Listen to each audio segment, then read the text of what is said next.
સ્વાધ્યાયમાં question 10 છે તે કોઈ એક ખેલાડી 29.4 મીટર પર સેકન્ડની પ્રારંભિક ઝડપથી એક દડાને ઉર્ધ્વ દિશામાં ફેંકે છે.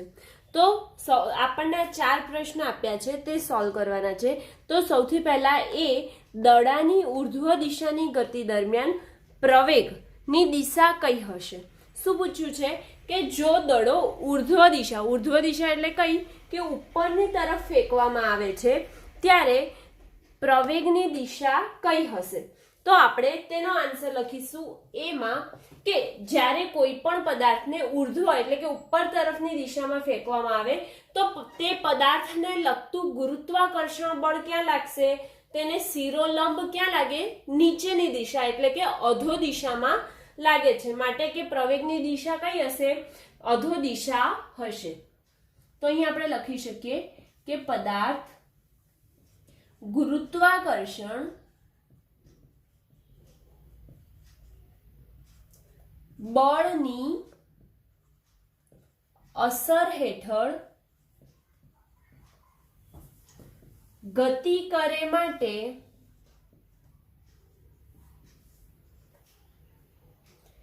પ્રવેગ ક્યાં હશે, નીચે તરફની દિશામાં. એટલે કે ગુરુત્વાકર્ષણ બળના લીધે પ્રવેગ નીચે બાજુ લાગે તો તેને કઈ દિશા કહેવાય, નીચે એટલે કે શિરોલંબ અધો દિશામાં હશે. હવે બીજો પ્રશ્ન શું પૂછ્યું છે આપણને કે બી ગતિના મહત્તમ ઊંચાઈ વાળા બિંદુએ દડાનો વેગ અને પ્રવેગ કેટલો હશે.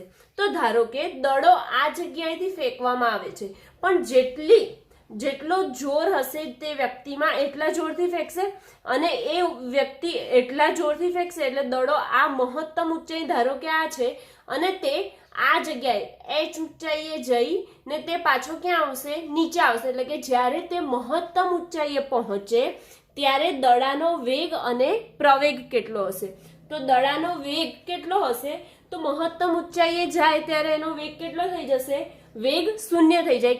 કેમ કે અહીંયા તો એને કોઈ વેગ લાગે જ નહીં. એટલે કે અહીંયા લખીશું મહત્તમ ઊંચાઈએ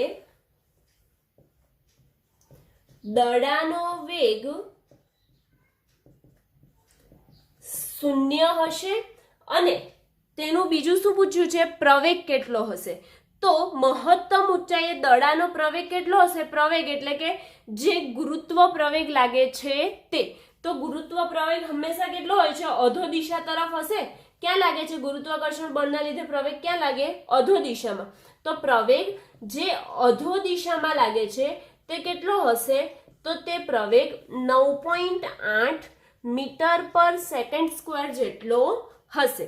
હવે ત્રીજો પ્રશ્ન અહીંયા પૂછ્યું છે કે દડાની મહત્તમ ઊંચાઈ વાળા બિંદુએ સ્થાન x બરાબર 0 મીટર અને t બરાબર 0 સેકન્ડ તથા શિરોલંબ નીચે તરફની દિશાને x અક્ષની ધન દિશા તરીકે પસંદ કરી લો. કઈ, જે નીચે તરફની દિશા છે તેને કઈ લેવાની છે, x અક્ષની ધન દિશા. તો આ પસંદગીના સંદર્ભે દડાની ઉર્ધ્વ દિશાની ગતિ અને અધો દિશાની ગતિ માટે સ્થાન, વેગ અને પ્રવેગના ચિહ્નો દર્શાવો. તો આપણે જે ધન દિશા લઈએ, ક્યાં બાજુ, નીચે તરફ જે ધન દિશા લઈએ છે તેના માટે તે અધો દિશા ગતિ કરે તેના માટે સ્થાન, વેગ અને પ્રવેગના ચિહ્નો દર્શાવવાના છે. એટલે કે તે ધન છે, ઋણ છે કે શૂન્ય છે, કેવી રીતના છે, અધો દિશા અને ઉર્ધ્વ દિશા માટે તે આપણે જોઈએ. તો સૌથી પહેલા અહીંયા લઈ લઈએ કે જે દડાની ઉર્ધ્વ દિશાની ગતિ માટે છે તે, તો ઉર્ધ્વ દિશાની ગતિ માટે અને બીજું શેના માટે પૂછ્યું છે, અધો દિશા. તો દડાની અધો દિશાની ગતિ માટે. અને આપણને શેની વાત કરવાની છે તો સ્થાનને આપણે ધારો કે x થી દર્શાવી દઈએ, પછી ત્યારબાદ વેગને v થી દર્શાવીએ અને પ્રવેગ એટલે કે પ્રવેગને a થી દર્શાવી દઈએ. બરાબર, આ ત્રણ વસ્તુની વાત કરવાની છે. તે ધન છે, ઋણ છે કે અથવા શૂન્ય છે, બંને માટે. જ્યારે દડો ઉર્ધ્વ દિશામાં એટલે કે ઉપરની તરફ ગતિ કરે ત્યારે અને જ્યારે દડો અધો દિશામાં એટલે કે નીચેની તરફ ગતિ કરે તે બંને માટે આપણે દડાની કેવી વેલ્યુ આવશે, ધન આવશે, સ્થાન કે ઋણ આવશે તે જોઈએ. તો સૌથી પહેલા કોઈ પણ દડો છે તેને સૌથી પહેલા નીચેથી એટલે કે આપણા હાથમાં છે ત્યાંથી ઉપર બાજુ ગતિ કરાવીશું. તો તે હંમેશા ઊંચાઈ તો કેવી આવે, ધારો કે તમે જમીન ઉપરથી થોડીક ઊંચાઈએ દડો ઉપર ફેંકો છો, તમારામાં જેટલું બળ છે તેટલા બળથી તમે ફેંકો છો, તો તે ધારો કે x બરાબર 20 મીટર જેટલી ઊંચાઈએ ગયો, તો 20 મીટર જેટલી ઊંચાઈ ગયો એટલે કે એની ઊંચાઈ કેવી આવી, ધન આવી. ઉર્ધ્વ દિશામાં ગતિ કરે ત્યારે કેવું આવે છે, ધન આવે છે. અને તેવી જ રીતે જો દડો નીચે ફેંકવામાં આવે તો પણ તે જ એટલી જ ઊંચાઈએથી નીચે આવે છે. એટલે કે દડો જ્યારે ઉર્ધ્વ દિશામાં હોય કે અધો દિશામાં હોય તેનું સ્થાન કેવું હશે, ધન જ હશે. એટલે કે x ઇઝ ગ્રેટર ધેન 0. હવે આપણે અધો દિશા અને ઉર્ધ્વ દિશા બંને માટે વેગની વાત કરીએ. તો જ્યારે દડો ઉપર બાજુ ફેંકીશું તો ઉપર બાજુ ફેંકીશું તો એની ઝડપ કેવી હશે, ઓછી હશે કે વધારે હશે? તો દડો ઉપર બાજુ ફેંકે ત્યાં આપણને બળ વધારે લગાવવું પડે, માટે વેગ કેવો લાગે છે, પ્રમાણમાં ઓછો લાગે છે. એટલે કે એ કેવો હોય, લેસ ધેન 0 હોય છે. જ્યારે અધો દિશામાં, તો અધો દિશામાં એટલે કે આપણને કોઈ વસ્તુ ઉપરથી નીચે ફેંકીએ છીએ તો એનામાં કોઈ બળ લગાવવાની જરૂર પડે ખરી? ના, બળ લગાવવાની જરૂર પણ નથી પડતી અને તે આપોઆપ પડી જાય છે. એટલે કે એનો વેગ કેવો હોય તે વખતે મોટો હોય છે, એટલે કે શૂન્યથી મોટો, એટલે કે ધન વેગ હોય છે. હવે તેવી જ રીતે પ્રવેગ ઉર્ધ્વ દિશાની ગતિ હોય, દડો જો ઉર્ધ્વ દિશામાં ગતિ કરતો હોય તો પ્રવેગ કેવો હશે, ધન હશે, ધન 9.8 હશે. જ્યારે અધો દિશામાં એટલે કે નીચે તરફ તે ગતિ કરતો હશે ત્યારે પણ તેનો પ્રવેગ કેટલો લાગશે, ગુરુત્વાકર્ષણ બળના લીધે તેનો પ્રવેગ 9.8 મીટર પર સેકન્ડ સ્ક્વેર જેટલો લાગે. એટલે કે જ્યારે ઉપર નીચે બંને બાજુ ગતિ કરશે ત્યારે ઉર્ધ્વ દિશા અને અધો દિશામાં ગતિ કરે ત્યારે x એટલે કે તેના સ્થાન બંને કેવા હશે, ધન હશે. અને પ્રવેગ જે છે તે ઉર્ધ્વ દિશા અને અધો દિશા બંને માટે કેવા હશે, ધન હશે. જ્યારે વેગ ઉર્ધ્વ દિશા માટે ઋણ હશે અને અધો દિશા માટે શું હશે, ધન હશે. હવે ડી ની ચર્ચા કરીએ તો ડી માં શું છે, દડો કેટલી મહત્તમ ઊંચાઈએ પહોંચશે, એટલે કે કેટલી ઊંચાઈ સુધી પહોંચશે, આપણને આ જે ઝડપ આપી છે તે ઝડપે દડો કેટલી ઊંચાઈએ પહોંચશે અને કેટલા સમય બાદ ખેલાડીના હાથમાં પાછો આવશે, એટલે કે પાછો ક્યારે કેચ કરશે તે આપણે શોધવાનું છે. તો સૌથી પહેલા આપણને અહીંયા એમાં g બરાબર કેટલું આપી દીધું છે, 9.8 મીટર પર સેકન્ડ સ્ક્વેર આપ્યું છે. તો હવે આપણે જોઈએ, ધારો કે મહત્તમ ઊંચાઈ, શું આપણે મહત્તમ ઊંચાઈએ શોધવાનું છે? તો ધારો કે મહત્તમ ઊંચાઈએ પહોંચવા લાગતો સમય શું ધારી લઈએ, t છે. અને તે દડાએ મહત્તમ ઊંચાઈ જે પ્રાપ્ત કરી છે તે ધારો કે મહત્તમ ઊંચાઈ h છે, બરાબર. તો હવે આપણને વેગ કેટલો આપ્યો છે, પ્રારંભિક ઝડપ, પ્રારંભિક ઝડપ એટલે v0 કેટલી આપી છે, 29.4 મીટર પર સેકન્ડ. પણ ખેલાડી ક્યાં ફેંકે છે, ઉર્ધ્વ દિશામાં ફેંકે છે. તો આપણે હમણાં સી માં જ જોઈ લીધું કે ઉર્ધ્વ દિશામાં ફેંકવાનું હોય ત્યારે વેગ કેવો થઈ જાય, માઇનસ, એટલે કે ઋણ હોય છે. તો અહીં શેની નિશાની આવશે, માઇનસની નિશાની આવશે. હવે આપણને જે પ્રવેગ છે તે કેટલો આપી દીધો છે, g બરાબર એ અથવા g કોઈથી પણ દર્શાવી શકીએ.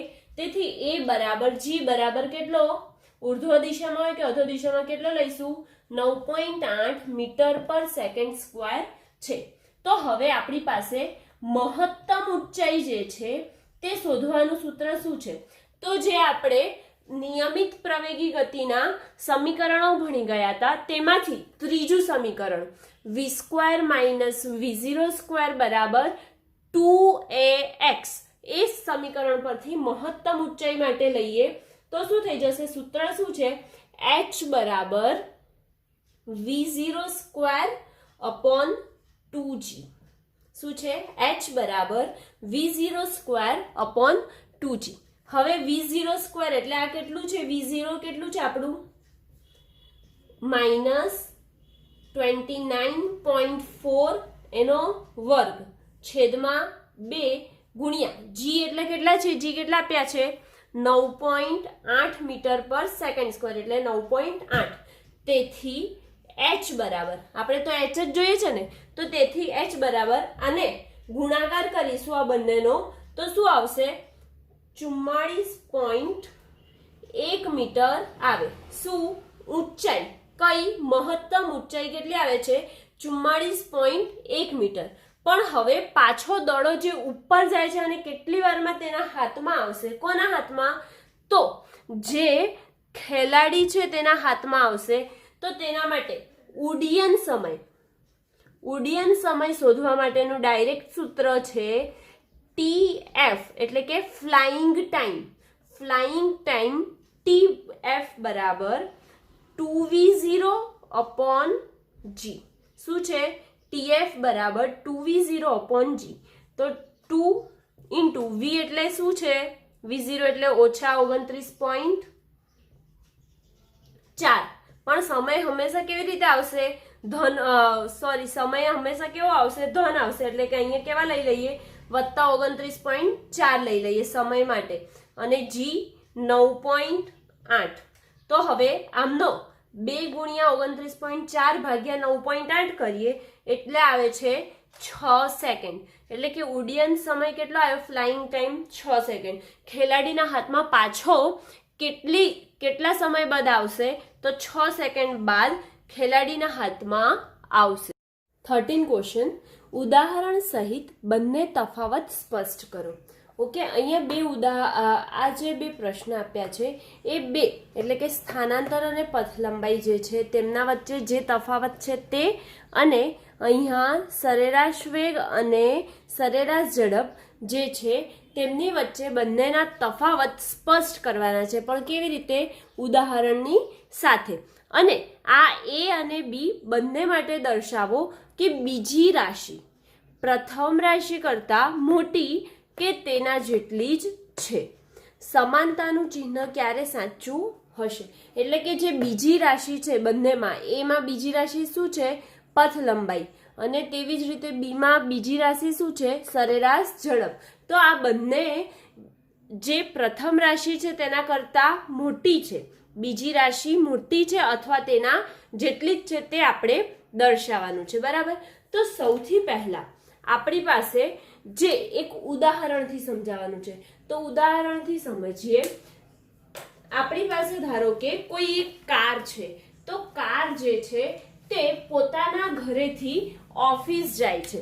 એટલે કે ધારો કે હું ઉદાહરણ લઈ લઉં છું, જે વ્યક્તિ છે તે કારમાં બેસીને, એટલે કે એનું ઘર ક્યાં છે એ સ્થાનથી પોતાની ઓફિસ જે છે બી સ્થાન પર ત્યાં જાય છે. તો આ કાર દ્વારા કપાયેલ આપણે સૌથી પહેલા તેનું સ્થાનાંતર જોઈએ. તો જ્યારે સવારે કાર લઈને વ્યક્તિ પોતાના ઘરેથી જઈ ઓફિસ જાય છે અને સાંજે બી પરથી પાછો એ પર આવે છે. એટલે કે હું તમને એ કહેવા માંગુ છું કે જે કાર છે તે સુરેખ માર્ગ પર સીધી ગતિ કરે છે, એથી બી જાય છે અને ઓફિસથી પાછો ક્યાં આવે છે? એ પર આવે છે. તો આ વચ્ચે એ સ્થાનાંતર કેટલું થયું? આપણે તો સ્થાનાંતર અને અહીંયા સૌથી પહેલા શું છે? પથ લંબાઈ. એ બે વસ્તુ જોવાની છે. તો આપણે સૌથી પહેલા એ માટે ધારી લઈએ કે ધારો કે એક કણ અથવા તો એક વ્યક્તિ, જે લખવું હોય તે લખી શકીએ. સુરેખ માર્ગે એ થી બી તરફ જાય છે અને પરત બી થી એ આવે છે. એટલે કે આ બંનેમાં એ થી બી ગયો અને બી થી એ પાછો આવી ગયો. એટલે કે પદાર્થે કરેલ સ્થાનાંતર જે શોધવાનું છે તે પદાર્થે કરેલ સ્થાનાંતર કેટલું થઈ ગયું? એ થી બી ગયો ને બી થી એ આવ્યો, એટલે કે જ્યાં હતો ત્યાં પાછો આવી ગયો, એટલે પદાર્થે કરેલ સ્થાનાંતર કેવું આવે છે? 0 આવે છે. તેવી જ રીતે પદાર્થે કાપેલ કુલ અંતરને શું કહીએ છીએ આપણે? પથ લંબાઈ. તો ધારો કે જે પદાર્થ અથવા વ્યક્તિ કે કણ જે પણ છે તે એ થી બી ગયો, એટલે કે તેની કુલ પથ લંબાઈ બરાબર ક્યાં ગયો? એ થી બી ગયો, એટલે કે એ બી, અને પછી પાછો ક્યાં આવ્યો? બી થી એ તરફ આવ્યો, એટલે કે બી થી એ તરફ બરાબર. એ બી વત્તા બી એ બરાબર 2ab થાય, એટલે કે પદાર્થે કાપેલ કુલ અંતર અથવા તો કુલ પથ લંબાઈ કેટલી આવી? 2ab આવી. એટલે કે આના ઉપરથી આપણે જોઈ શકીએ છીએ કે આ બંનેમાંથી કોણ મોટું હશે? તો આ બંનેમાંથી કોણ હશે? પથ લંબાઈ જે છે તે મોટી છે કોના કરતા? સ્થાનાંતર કરતા. અથવા તો સરખી આવશે. કેવી રીતે સરખી આવે? ક્યારે સરખી આવે? તો જ્યારે કણ છે, પદાર્થ છે તે એ થી બી તરફ જાય છે બરાબર. તો એ થી બી તરફ જાય એટલે કે તેનું કેટલું સ્થાનાંતર કર્યું? એ બી જેટલું સ્થાનાંતર કર્યું તેમ કહેવાય. અને પદાર્થે કાપેલ અંતર એટલે કે કુલ અંતર એને શું કહીએ? પથ લંબાઈ. તો પદાર્થ એ થી બી ગયો ત્યારે કેટલું આવ્યું? એ થી બી એટલે એ બી જેટલું પદાર્થે કાપેલ કુલ અંતર એટલે કુલ પથ લંબાઈ આવી. એટલે કે સ્થાનાંતર અને પથ લંબાઈ જ્યારે એક જ વાર આ જ જગ્યાએથી આ જગ્યાએ જાય છે ત્યારે એક જ વાર જાય ત્યારે તે શું આવે છે? સમાન આવે છે. પરંતુ એ થી બી જઈને બી થી એ પાછો આવે છે ત્યારે પથ લંબાઈ મોટા છે સ્થાનાંતર કરતા. હવે તેવી જ રીતે આપણે શેનું જોવાનું છે? સરેરાશ વેગ અને સરેરાશ ઝડપ. તો બી માટે જોઈએ. ધારો કે સ્થાનાંતર કેટલું હશે? એ થી બી જાય છે ને બી થી એ તરફ જાય છે. તો આપણે સરેરાશ વેગનું સૂત્ર જાણીએ છીએ. શું આવે? સરેરાશ વેગ બરાબર સ્થાનાંતર છેદમાં સમયગાળો બરાબર. તો પદાર્થ એ થી બી જઈને બી થી એ તરફ આવવા માટે તે ધારો કે ટી સમય લે છે. કેટલું? ટી સમય લે છે. ક્યાંથી ક્યાં? એ થી બી જવા ટી સમય લે છે. આપણે આ ધારી લીધું. તો હવે સ્થાનાંતર કેટલું થયું હતું? એ થી બી અને બી થી એ તરફ જવા માટે તેનું સ્થાનાંતર કેટલું થયું હતું? તો સ્થાનાંતર થયું હતું 0. માટે 0 અને તેના માટે લાગતો સમયગાળો આપણે શું ધાર્યો છે? તેના માટે લાગતો સમયગાળો આપણે ટી ધાર્યો છે. માટે 0 ના છેદમાં ટી. 0 ના છેદમાં ટી એટલે શું થઈ જશે? 0. હવે તેવી જ રીતે આપણે શું શોધીએ? સરેરાશ ઝડપ. તો સરેરાશ ઝડપનું સૂત્ર શું છે? સરેરાશ ઝડપ બરાબર કુલ પથ લંબાઈ છેદમાં સમયગાળો. તો કુલ પથ લંબાઈ આપણે અહીં શોધી કાઢી હતી. એ થી બી જઈને બી થી એ તરફ આવે એટલે એની પથ લંબાઈ કેટલી હતી? 2ab. એટલે કે અહીં શું લખીશું? 2ab છેદમાં સમયગાળો. સમયગાળો કેટલો થાય? એ થી બી જઈને બી થી એ તરફ પાછો આવે તો તેના માટે લાગતો સમયગાળો ટી ધાર્યો છે. એટલે કે સરેરાશ વેગ જે આવ્યો તે કેટલો આવે છે? 0 આવે છે. જ્યારે સરેરાશ ઝડપ કેટલી આવે છે? 2ab છેદમાં ટી જેટલી આવે છે. એટલે કે જેવી રીતે આપણને કીધું હતું કે બીજી રાશિ છે તે મોટી છે તેવું આપણે બતાવવાનું છે. તો આપણી જે બીજી રાશિ એટલે કઈ હતી? અહીંયા સરેરાશ ઝડપ તે મોટી છે સરેરાશ વેગ કરતા, અથવા તો સમાન પણ હોઈ શકે. ક્યારે? જ્યારે પદાર્થ એ થી બી જેટલું અંતર કાપે ત્યારે જ તેનું સ્થાનાંતર અને પથ લંબાઈ સમાન આવે ત્યારે સરેરાશ ઝડપ અને સરેરાશ વેગ પણ સમાન આવે છે. એટલે કે આ ક્વેશ્ચન 13 અહીંયા કમ્પ્લીટ. ક્વેશ્ચન 14. એક વ્યક્તિ સુરેખ માર્ગે 5 કિલોમીટર પર કલાકની ઝડપે તેના ઘરેથી 2.5 કિલોમીટર દૂર આવેલા માર્કેટમાં જાય છે, પરંતુ માર્કેટ બંધ જુએ છે. તે તરત જ 7.5 કિલોમીટર પર કલાકની ઝડપે ઘરે ફરે છે.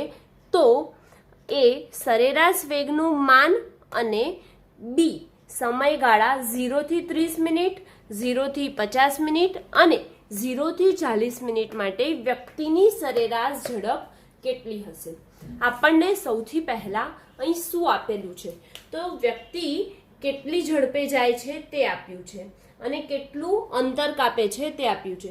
તો જ્યારે વ્યક્તિના ઘરેથી જે માર્કેટનું અંતર છે તે કેટલું છે, ડી બરાબર 2.5 કિલોમીટર છે, બરાબર. અને તે વ્યક્તિ ઘરેથી માર્કેટ જાય છે, ઘરેથી માર્કેટ જતા તેનો વેગ કેટલો છે, ઘરેથી માર્કેટ જતા તેનો વેગ કેટલો છે, 5 કિલોમીટર પર કલાક જેટલો તેનો વેગ છે, બરાબર. અને બજાર બંધ જુએ છે એટલે કે માર્કેટ બંધ જુએ છે તો તે તરત જ 7.5 કિલોમીટર પર કલાકની ઝડપે ઘરે પાછો ફરે છે. તો માર્કેટથી ઘરે જતા તેનો વેગ બરાબર 7.5 કિલોમીટર પર કલાક. એટલે કે આપણને આ 3 વસ્તુ આપી છે. હવે સૌથી પહેલા આપણી પાસે 2.5 કિલોમીટર છે અને ઘરેથી માર્કેટ જાય છે તેના માટેનો વેગ એટલે કે તેની ઝડપ આપી દીધી છે. આ 2 વસ્તુ છે તેના પરથી તેનો આપણે સમયગાળો શું કરીએ, શોધી શકીએ. તો સૌથી પહેલા 0 થી 30 મિનિટ માટે લઈ લઈએ. તો 0 થી 30 મિનિટ માટે, ઓકે. તો 0 થી 30 મિનિટ માટે ઘરેથી માર્કેટ નું અંતર કેટલું છે, ડી બરાબર 2.5 કિલોમીટર છે, બરાબર. જે આપણે અહીંયા લખ્યું હતું તે જ. અને તે વખતે તેની ઝડપ કેટલી છે, તેની ઝડપ તે વખતે છે v બરાબર 5 કિલોમીટર પર કલાક. ક્યારે, જ્યારે ઘરેથી માર્કેટ જાય છે ત્યારે. તો તેના માટે આપણે તેની ઝડપ પરથી તેનો સમય શોધી શકીએ. તો સૂત્ર શું છે, ઝડપ બરાબર અંતર ભાગ્યા સમય. શું છે સૂત્ર, ઝડપ બરાબર અંતર ભાગ્યા સમય. હવે આ જે ઝડપ છે તેની કિંમત કેટલી છે, 5. તો સમીકરણમાં તેની કિંમત મૂકીએ. 5 બરાબર ડી કેટલા છે, તો 2.5 કિલોમીટર છેદમાં શું લખીશું, ટી. તો ટી ઉપર આવશે, તેથી ટી બરાબર 2.5 છેદમાં શું આવશે, 5. હવે 2.5 ભાગ્યા 5 કરીએ આપણે એટલે કેટલું આવશે, 0.5 શેમાં આવશે, કલાકમાં. કેમ કે આપણે આને મીટર પર સેકન્ડ કે કશામાં ફેરવ્યું નથી, માટે શેમાં આવશે, કલાકમાં, અવર, ઓકે. હવે મારે આને મિનિટમાં અહીંયા કીધું છે તો મિનિટમાં ફેરવીએ એટલે કેટલું થઈ જશે, 5/10. અને કેટલી મિનિટ, જો કલાકને મિનિટમાં ફેરવવા હોય તો શેના વડે ગુણવા પડે, 60 વડે ગુણવા પડે. 0 0 કેન્સલ. તેથી ટી બરાબર કેટલું આવ્યું આપણું, 30 મિનિટ આવે છે. એટલે કે જ્યારે 0 થી 30 મિનિટમાં તે ક્યાં પહોંચી જાય છે, એટલે કે 30 મિનિટમાં તે તેના ઘરેથી માર્કેટ પર પહોંચી જાય છે ત્યારે તેની ઝડપ કેટલી હોય છે, 5 કિલોમીટર પર કલાક. હવે તેના માટે આ સમય શોધી કાઢ્યો. ત્યારબાદ આપણને શું કીધું, સરેરાશ વેગ અને સરેરાશ ઝડપ, આ 2 વસ્તુ શોધવાની છે. તો સરેરાશ વેગનું આપણે સૂત્ર જાણીએ છીએ. શું છે, સરેરાશ વેગ બરાબર વ્યક્તિએ કરેલ, જે વ્યક્તિએ કાપેલ સ્થાનાંતર અથવા તો અંતિમ અંતર ઓછા પ્રારંભિક અંતર. તો તે તેના ઘરે હતો એટલે કે 0 પર હતો અને પહોંચ્યો કેટલા કિલોમીટર પર, 2.5 કિલોમીટર પર. એટલે કે ધારો કે તે એ સ્થાન પર હતો અને ત્યારબાદ બી સ્થાન પર ગયો. એ બંને વચ્ચેનું અંતર કેટલું હતું, 2.5 કિલોમીટર જેટલું હતું. તો 2.5 કિલોમીટર એટલે કે અંતિમ ઓછા પ્રારંભિક છેદમાં શું આવશે, સમયગાળો. સમયગાળો કેટલો થાય છે, 0.5 કલાક. કેમ કે હમણાં આપણે કિલોમીટરમાં લીધું એટલે કે આને પણ શેમાં લેવું પડશે, કિલોમીટર કે એના કલાકમાં, બરાબર. તો 2.5 ભાગ્યા 0.5 કરીએ એટલે કેટલા આવે, 2.5 ભાગ્યા 0.5 કરીએ એટલે કે 5 કિલોમીટર પર કલાક આવે. આ શું આવ્યો, આપણો સરેરાશ વેગ આવ્યો. શું આવ્યો, સરેરાશ વેગ. હવે શું શોધવાનું છે, સરેરાશ ઝડપ. તો સરેરાશ ઝડપ માટે પણ સૂત્ર શું છે, કુલ પથ લંબાઈ છેદમાં શું, સમયગાળો. તો પથ લંબાઈ છેદમાં સમયગાળો એટલે તેણે કાપેલું અંતર કેટલું છે 0 થી 2.5 કિલોમીટર, એટલે કે તેનું કાપેલ કુલ અંતર કેટલું છે 2.5 ભાગ્યા 0.5, એટલે કે તેનું સરેરાશ ઝડપ પણ કેટલી આવી 5 કિલોમીટર પર કલાક આવી. બરાબર, સરેરાશ ઝડપ મળી ગઈ, સરેરાશ વેગ પણ આપણને મળી ગયો. હવે જોઈએ આપણે 0 થી 50 મિનિટ માટે. 0 થી 50 મિનિટ માટે જોઈએ છીએ તો તે જે વ્યક્તિ અથવા તો જે છે તે માર્કેટથી ક્યાં ગયો હતો, માર્કેટથી પાછો ઘરે ગયો હતો. બરાબર, અહીંયા તેનું એ થી બી, તો એ તેનું ઘર હશે તો બી તેનું માર્કેટ, તો માર્કેટથી પાછો ઘરે જશે તો જ તેને 50 મિનિટ જેટલો સમય લાગશે ને, કેમ કે 0 થી 30 મિનિટ માટે તો તે ક્યાં જ ગયો હતો, ઘરેથી માર્કેટ. તો હવે 0 થી 50 મિનિટ એટલે ક્યાં ગયો હશે, માર્કેટથી પાછો ઘરે વળ્યો હશે, તે માટેનો સમય છે. તો આપણે અહીંયા લખી શકીએ કે પાછા ઘર તરફ ફરતા ઝડપ કેટલી છે, પાછી માર્કેટથી ઘરે જતા તેની ઝડપ કેટલી હતી 7.5 કિલોમીટર પર કલાક. અહીંયા આપણે લખેલું જ છે. બરાબર, હવે અને પાછા ઘર તરફ ફરતા તેનું અંતર તો શું છે, અંતર તો કેટલું કાપવાનું, જે ઘર છે તે જ રહેવાનું અંતર, એટલે કે 2.5 કિલોમીટર જેટલું તેણે અંતર કાપ્યું. હવે આપણે તેના માટે લાગતો સમય શોધવો પડશે. તો લાગતો સમય t બરાબર શું કરીશું, t બરાબર જે અંતર છે તે એના ભાગ્યા v. અંતર કેટલું છે, d બરાબર 2.5 કિલોમીટર અને v એટલે કે ઝડપ કેટલી છે 7.5. તો 2.5 ભાગ્યા 7.5 કરીએ એટલે કેટલા આવશે 25 તરી 75, એટલે 1/3 કલાક આવ્યા. પણ 1/3 જે 3 કલાક આવ્યા એને આપણે શેમાં ફેરવીશું, મિનિટમાં ફેરવીએ. તો મિનિટમાં ફેરવીએ એટલે શું થઈ જશે, 1/3 ગુણ્યા કેટલા વડે ગુણવા પડે, આપણે 60 વડે ગુણવા પડે. બરાબર, તો 60 વડે ગુણીએ એટલે કેટલું થઈ જશે 3 દુ, એટલે કે બીજી કેટલી મિનિટ આવી 20 મિનિટ આવી. તેને ઘરે પહોંચતા કેટલી મિનિટ લાગી 20 મિનિટ લાગી. એટલે ઘરેથી બજાર અને બજારથી પાછો ઘરે, ક્યાં ઘરેથી બજાર અને બજારથી પાછો ઘરે જાય છે, તેના માટે લાગતો કુલ સમય, ઘરેથી બજાર અને બજારથી પાછા ઘરે ફરતા, ઘરે જતા લાગતો કુલ સમય બરાબર ઘરેથી બજાર આવતા તેને કેટલી મિનિટ થઈ હતી 30 મિનિટ, જે આપણે પહેલામાં જોયું હતું તે 30 મિનિટ થઈ હતી. અને પાછું તેને ઘરે જતા એટલે કે માર્કેટથી પાછું ઘરે જતા કેટલી મિનિટ લાગે છે 20 મિનિટ લાગે છે, એટલે કે 30 મિનિટ વત્તા 20 મિનિટ બરાબર ટોટલ કેટલી મિનિટ થઈ ગઈ 50 મિનિટ થાય છે. એટલે કે લાગતો કુલ સમય આપણે શોધી કાઢ્યો. આ શેમાં શોધ્યો, મિનિટમાં. જો તેને કલાકમાં ફેરવવું હોય તો શું થઈ જશે 50 ભાગ્યા 60, 0 કટ બરાબર 5/6 કલાક આવ્યા.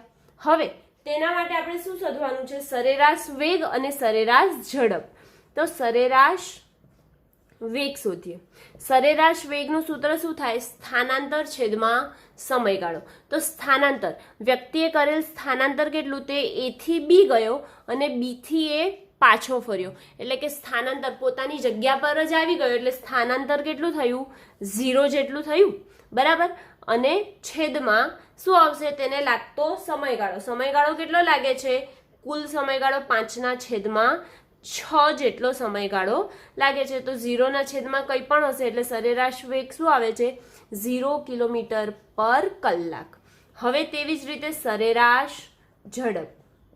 તો સરેરાશ ઝડપ બરાબર શું થઈ જશે, વ્યક્તિ ક્યાં ગયો તો કાપેલ કુલ અંતર અથવા તો પથ લંબાઈ છેદમાં સમયગાળો. પથ લંબાઈ છેદમાં સમયગાળો એટલે કાપેલ કુલ અંતર કેટલું છે, એ થી બી ગયો, તો એ થી બી પર કાપેલું કુલ અંતર 2.5 હતું અને પછી બી થી એ પાછો ફર્યો એટલે કેટલું થઈ ગયું ટોટલ અંતર 2.5 વત્તા 2.5, છેદમાં લાગતો સમયગાળો આપણે અહીંયા શોધ્યો, કેટલો આવ્યો? 5/6, બરાબર. હવે 2.5 વત્તા 2.5 એટલે કેટલા આવશે? 5/5, અને આ છેદનો છેદ છે તો ક્યાં જશે? ઉપર અંશમાં. માટે સરેરાશ ઝડપ બરાબર શું થશે? 5 કટઆઉટ, શું બચ્યું? 6, અને ઝડપનો એકમ શું છે? કિલોમીટર પર કલાક. તેથી સરેરાશ ઝડપ બરાબર 6 કિલોમીટર પર કલાક આવી. હવે તે વ્યક્તિ 0 થી 40 મિનિટ માટે આપણે જોવાનું છે. તો 0 થી 40 મિનિટ એટલે કે ટોટલ 50 મિનિટ થઈ. તેને ક્યાં? 0 થી 30 મિનિટ ઘરેથી બજાર જતા થઈ, અને બજારથી પાછા ઘરે આવતા તેને કેટલી મિનિટ થઈ? ટોટલ 50 મિનિટ થઈ. તો ટોટલ 50 મિનિટ થઈ, તો 0 થી 40 મિનિટ માટે તે વચ્ચે ક્યાંક રસ્તામાં હશે. તો તેના માટે આપણે જોઈએ, અથવા તો તે કેટલી વારમાં સરેરાશ ઝડપ અને સરેરાશ વેગ તેના માટે શોધી લઈએ. 0 થી 40 મિનિટ માટે આપણે જોઈએ છીએ. તો જ્યારે માણસ ઘરેથી બજાર જાય છે અને બજારથી કશેક વચ્ચે રસ્તામાં હશે ત્યારે તેની 40 મિનિટ થઈ હશે, કેમ કે 0 થી 50 મિનિટમાં તો તે પોતાની ઘરે પહોંચી જાય છે. ઘરેથી બજાર જઈને પાછો બજારમાંથી ઘરે પહોંચી જાય છે. તો 0 થી 40 મિનિટ માટે તેના માટે તેને કેટલું અંતર કપાયું હશે 40 મિનિટમાં તે જોવાનું છે. અને તે બંને વચ્ચેનો એટલે કે માણસ ઘરેથી બજાર જાય છે, માણસ ઘરેથી બજાર જવા માટે જાય તે માટે લીધેલ સમય કેટલો હતો? માણસ ખાલી ઘરેથી બજાર જાય તેના માટે A થી B માટે કેટલો હતો? 30 મિનિટ જેટલો સમય લાગ્યો હતો. એટલે અહીંયા લખીશું શું? 30 મિનિટ. હવે પાછા ફરતા ગતિ કરવા માટે મળેલો સમય, એટલે કે તેને વચ્ચે અધવચ્ચે રોકાઈ જવું પડતું, કેમ કે 40 મિનિટ છે. એટલે કે પાછા ફરતા ગતિ કરવા માટે મળેલો સમય કેટલો છે? બીજો 40 ઓછા 30 એ બંનેનો કેટલો આવશે? તો 10 મિનિટ જેટલો જ તેને સમયગાળો મળ્યો. ક્યાં? તો 0 થી લઈને એ 30 મિનિટ ગયો, અને 30 મિનિટથી ટોટલ 50 મિનિટ થઈ. પણ પાછા ફરતા ગતિ કરવા માટે તેને કેટલું હતું? 40 મિનિટ હતી. તો એ વચ્ચે અડધે કશેક રસ્તામાં પહોંચ્યો હશે. તેના માટે કાપેલ અંતર એટલે કે તેણે 10 મિનિટમાં કેટલું અંતર કાપ્યું તે આપણે શોધીએ. તો 10 મિનિટમાં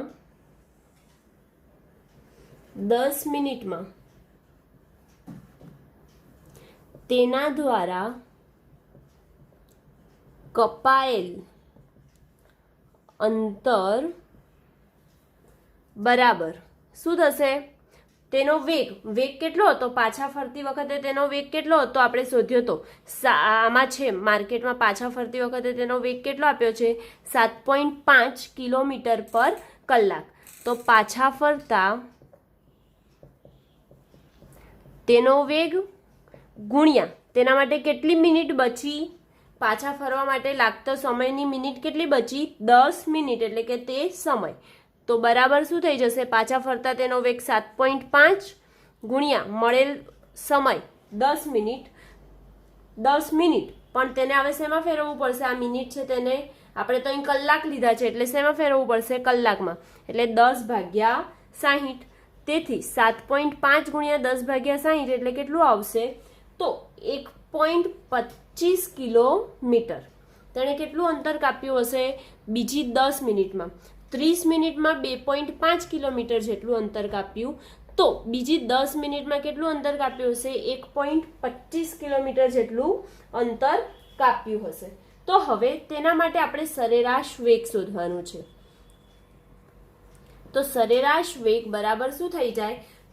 તો સ્થાનાંતર છેદમાં સમયગાળો. તો તેનું પ્રારંભિક અંતર કેટલું હતું? 2.5 બરાબર. અને તેણે કેટલું અંતર કાપ્યું? જે 0 થી, અને બીજું કેટલું અંતર કાપ્યું છે તેણે? 1.25 જેટલું અંતર કાપ્યું. માટે 1.25 છેદમાં સમયગાળો. તેને સમયગાળો કેટલો લાગ્યો? તો 40 મિનિટ લાગી, પણ તેને કલાકમાં ફેરવવા હોય તો 60 વડે શું કરવા પડે? ભાગવા પડે. માટે 0 0 તો અહીંથી કટ આઉટ થઈ ગયા. તો 2.5 ઓછા 1.25 ભાગ્યા 2/3 કરીએ એટલે કેટલું આવશે આપણું? 1.875 કિલોમીટર પર કલાક આવે. સરેરાશ વેગ કેટલો આવ્યો? 1.875 કિલોમીટર પર કલાક. હવે તેવી જ રીતે વ્યક્તિ દ્વારા કપાયેલ કુલ અંતર આવશે શેમાં? પથ લંબાઈ આવશે ને. સરેરાશ ઝડપ એટલે પથ લંબાઈ છેદમાં સમયગાળો. તો પથ લંબાઈ કેટલી કાપી હશે? ટોટલ અંતર આ બંનેનો શું કરવો પડશે? સરવાળો. તો સરવાળો કરીએ તો 2.5 વત્તા 1.25 છેદમાં 4/6 બરાબર. 2.5 વત્તા 1.25 ભાગ્યા 4/6 કરીએ તો આપણે કરીશું તો શું આવે છે? 5.625 કિલોમીટર પર કલાક. એટલે કે વ્યક્તિ દ્વારા કપાયેલ 40 મિનિટમાં સરેરાશ વેગ 1.875 અને સરેરાશ ઝડપ 5.625 કિલોમીટર પર કલાક આવે છે. આ ક્વેશ્ચન 14 અહીંયા કમ્પ્લીટ.